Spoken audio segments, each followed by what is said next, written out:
গাজীপুর মহানগরের ধীরাশ্রমে ফ্যাসিবাদী আওয়ামী লীগ সরকারের সাবেক মুক্তিযুদ্ধ বিষয়ক মন্ত্রী আ.ক.ম মোজাম্মেলের বাড়িতে শুক্রবার রাতে কিছু লোকজন ভাঙচুর চালায়। শিক্ষার্থীরা জানায়, মোজাম্মেলের বাড়িতে ভাঙচুরের খবরে হামলা বন্ধ করতে সেখানে যায় বৈষম্য বিরোধী ছাত্র আন্দোলনের ২০ থেকে ৩০ জনের একদল শিক্ষার্থী।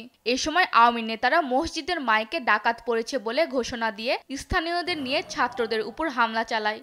বেধড়ক মারধর করা হয় তাদের।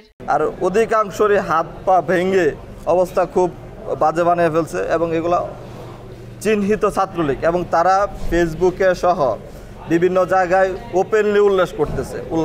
জয় বাংলা স্লোগান দিয়ে আমাদের উপর হামলা করে। ওরা বলে আওয়ামী লীগ ফিরে আসবে, কিভাবে বলে এই কথা? এখন আমাদের উপর জয় বাংলা স্লোগান দিয়ে হামলা করে। প্রশাসন নীরব কেন? আমাদের উপর আজকে আমাদের উপর কিভাবে হামলা করে?